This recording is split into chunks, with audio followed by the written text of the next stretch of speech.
Kumakalat ngayon sa social media ang mainit na usapan tungkol sa paghahambing sa ganda ng dalawang sikat na kapamilya at kapuso actresses, sina Marian Rivera at Kim Chiu.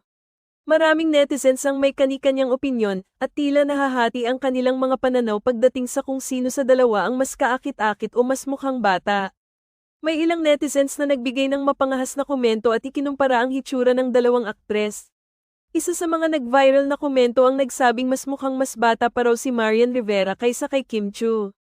Ayon sa isang netizen, mas mukhang matanda pa si Kim kaysa kay Marian. Ang pahayag na ito ay agad namang umani ng matinding reaksyon, lalo na mula sa mga loyal fans ni Kim Chiu. Hindi rin nagpahuli ang mga taga-suporta ng Chanita Princess. Ipinagtanggol nila si Kim at sinabing hindi patas ang ganitong uri ng paghahambing. Isa pa nga sa mga komento ay nagsabi, si Kim lang ang may tunay na ganda, panlabas at panloob. Si Marian, sobrang plastic. Isa pang netizen ang nagbigay ng mas matinding opinyon at sinabi, mukhang tita na si Marian, samantalang si Kim parang high school pa rin. Magpa-check up nga kayo sa mata. Sa kabila ng mga batuhan ng opinyon, may ilan ding mas mahinahong naglahad ng kanilang pananaw. May netizen na nagsabi, hindi dapat sila ikumpara. Hindi ako fan ng kahit sino sa kanila pero iba ang ganda ni Marian kaysa kay Kim.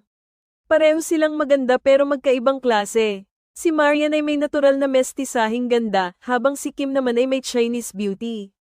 Makikita sa mga komento ng netizens ang malalim na emosyon at suporta ng bawat kampo. Hindi may kakaila na parehong may malaking fanbase sina Marian at Kim, kaya't anumang uri ng paghahambing ay siguradong magkakaroon ng diskusyon.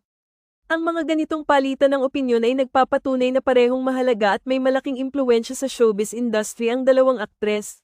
Sa isang banda, natural lamang sa mga tagahanga na ipagtanggol ang kanilang iniidolo, lalo na kung sa tingin nila ay hindi patas ang mga komento.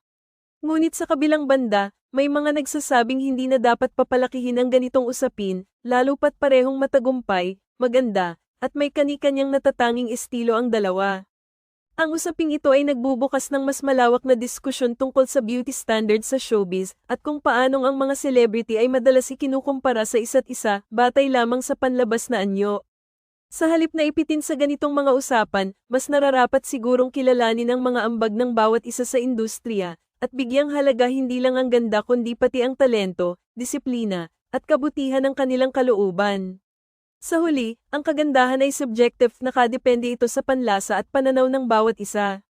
Maaaring para sa iba ay si Marian ang epitome ng classic Filipina beauty, habang para sa ilan naman ay si Kim ang simbolo ng youthful charm.